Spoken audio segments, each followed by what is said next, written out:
Welcome to the NWO Broadcasting, episode 3.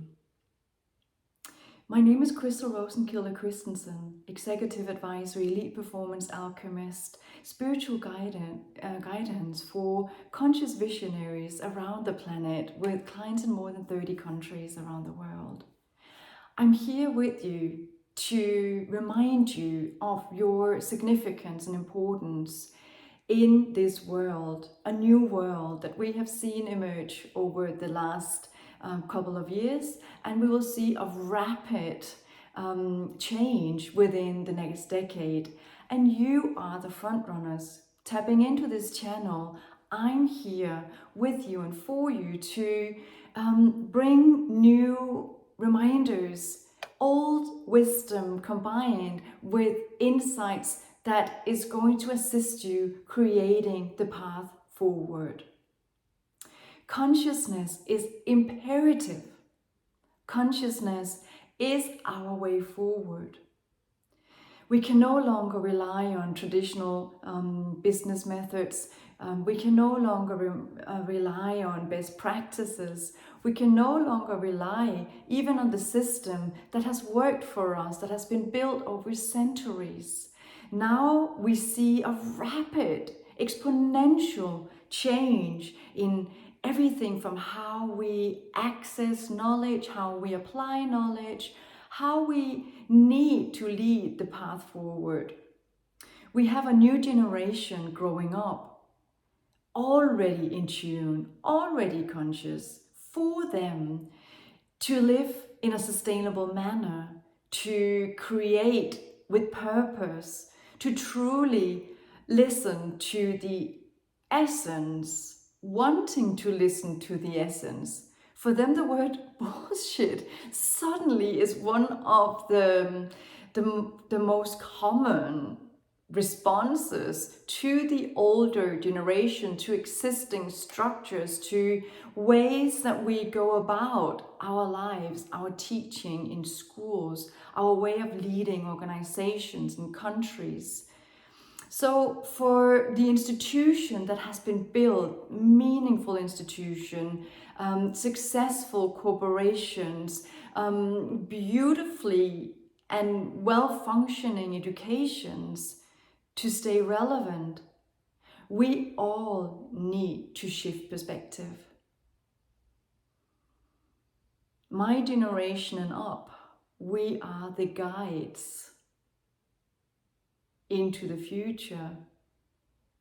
And we need to know how to surrender, how to guide, because for the first time in a millennium, probably we as the older generation, we don't know it all. Evolution and change has always been a constant. So we can argue that when we look back at time, things had always changed. The older generation always had to adapt and the new generation had to create. Yet the rapid exponential change that we see in everything from AI to innovation to how we need to adjust to rapid climate changes, to global pandemics, global catastrophes, but also unique opportunities for a new world to rise if you out there take your leadership serious. Because we cannot lean back and think that everything will work out. We cannot lean back and believe that everything will be taken care of by others. You are the game changers.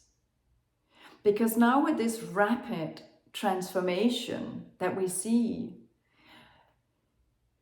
probably for the first time in history, we have no clue how the world looks like in 10 years from now.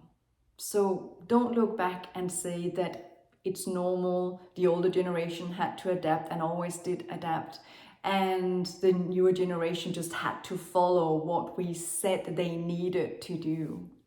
That does not work any longer, because it's the young generation that has the key. We need to temper our urge to control, our urge to set up true fear structures and expecting the young generations to be with us within those structures. Let them show us the way, and then let us ask the right questions. Let us be the guidance within ethics, within morals, within experience, guiding them with our experience, what happens within relationships. Because evolution, change, positive change that benefits our globe, that benefits the planet, that benefits every living organism on it, is the only way forward.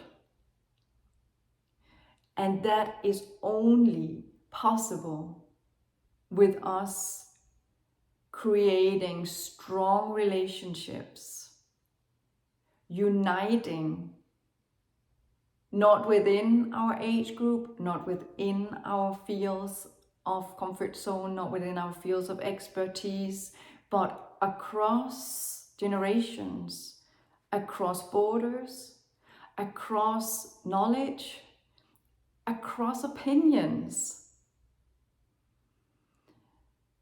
Because essentially we all want something better in our lives, or with results creation, or with the world at large. We have different opinions of what would be the best.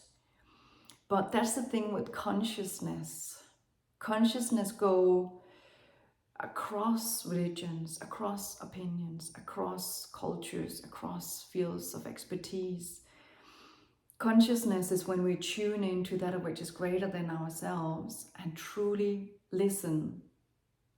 Because I've never met a person who have tuned in to their true purpose, tuned in to how much they matter for this world, tuned in to life itself, tuned in to their divine faith or non-faith, non-denominational here, talking to every one of your game changers across the planet, tuning into your faith, tuning into that which is greater than ourselves, tuning into that light and that wisdom, that enlightenment that is available to all of us when we meditate or pray or take a walk in nature and connect to nature. There is such a wisdom there. And as I said, I've never met a person tuning into their consciousness, expanding their consciousness, that have not started to look at the essence of how we live the entire quality of life across our planet, for the planet, for all living organisms, for all life. And if you can look at what you do and truly say that in the essence of it all, it supports well-being, it supports the success of growing something that truly makes life better for someone, and that your bigger goal, the vision, the goal behind the goal to uplift humanity, uplift the well-being of our planet, of the people, of living organisms, of creating an organism here, which is already here, so we're not creating it, but supporting and nurturing that incredible force of nature, that incredible life creation that is the essence of our planet, of our being, of everything that we are. We need to support that in the younger generation, and we need to support it in ourselves. And I know this is a bit, I'm talking a lot of philosophy here, but going into details with how. When we talk about consciousness, because I want to hold on to consciousness today, it starts with a breath. It starts with you taking the time, prioritizing the time to go within and to connect to that which is greater than yourself. Your breath is the ignition of life itself. It is the ignition of consciousness. It is the catalyst for greatness within yourself, because without deep breathing, without truly nurturing our own life force, we're nothing. We become controlled, we become controlling, we become narrow-minded, we become short-term focused. We may think that we are thinking long-term, but believe me, if we are not breathing, if we are not nurturing our own well-being and our own life force, the long-term thinking is only serving our short-term goals. And any leader lying to themselves, I want to use this word because we can subconsciously lie to ourselves that we are thinking long term.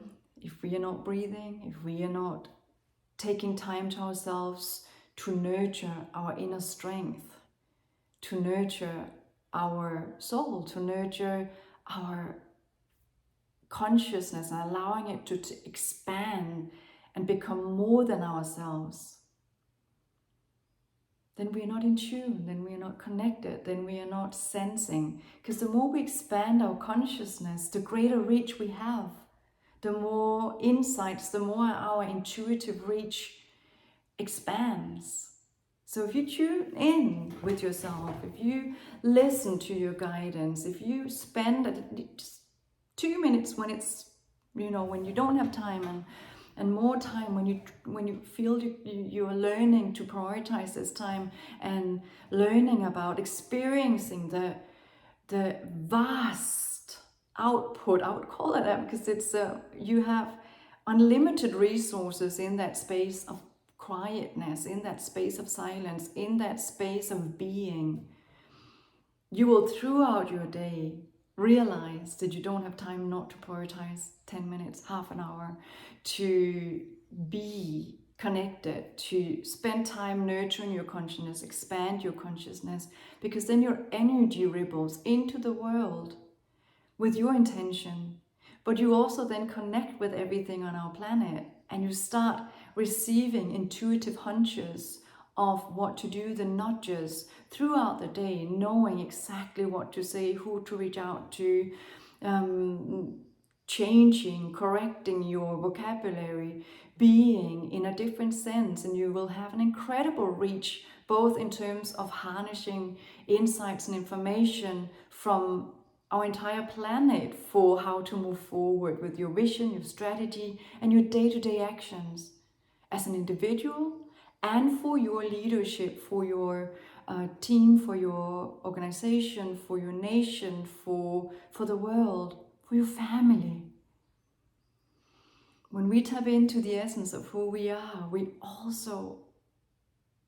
there, we're present with our family, we get different guidance for how to be with our children, how to be around everyone we love, or attract a new person that we will love and be loved by. It's such a beautiful energy grid that is here around us, and that we just need to breathe to connect to. And for those of you where this is what you tap into every day, know there's always a new layer. Consciousness is unlimited. So you can always expand your consciousness even further. You can always truly tune into that life force that is within you and around you, and that greatness that we belong to in the universe. I encourage you with this video to understand the importance of consciousness in your leadership, consciousness in our world, because consciousness is imperative. Consciousness is the way forward. That is what will guide us. That is what will guide you. I've been ambassador for conscious leadership over almost 2 decades. I've been meditating for 30 years. I've been tuning into all sorts of mysticism, all sorts of of ways to connect to the that which is greater than ourselves, the energy grid as well, that is here when we talk about quantum physics. Einstein called it spooky action, the connectedness that is within our, within people, within the planet, within the universe itself. If we look at that beautiful mathematical perfection all the planets and solar systems and are operating with. Today we call it quantum entanglement. Today science have an answer for that, maybe not the whole answer, but have an answer to that interconnectedness. It's not just a word of spiritualism, it's not just a word that exists within the more philosophical realms. No, it's physical. When I work with teams and when I work with leaders, executives, and we in a session without any without any communication to the outside world can raise performance of the lowest performing teams with up to 30 to 60% just by changing the mindset, just by connecting, just by being connected to that which is greater than ourselves, expanding our consciousness, reaching out energetically to our teams around the world. Imagine what can be done if all leaders truly spent time on expanding their consciousness, truly working with it and applying it into their business practices, applying it into leadership, applying it into everything that we do, from vision creation, strategy building to the day-to-day action, and allowing their teams to do the same. We will have an incredible ripple. We will have an force for good. We will have exceptional results that also truly serve the well-being of our planet, of all living organisms, of all people. And it's a ripple effect and it's a spiral. So everything we build and everything we serve with will essentially come back to ourselves. So everyone will gain and you will gain. So don't think that this is not about bottom line, because it's everything. Consciousness is key to the way we move forward. Thank you for listening in. I truly acknowledge your efforts out there as business owners, executive leaders, self-employed, ambitious individuals, all of you who took the time to listen, because that truly means that you know that you matter and you are making a difference. So keep going. We haven't done anything wrong up until now. Now it's just time to change. We need to look back and learn from what we believe are our mistakes, but I believe that they are learnings we needed to have to move forward. We were not born to be perfect. We are born to learn and grow and pass that on to the next generations. So thank you for being you and thank you for listening in. Stay tuned and stay well until we meet again for episode 4.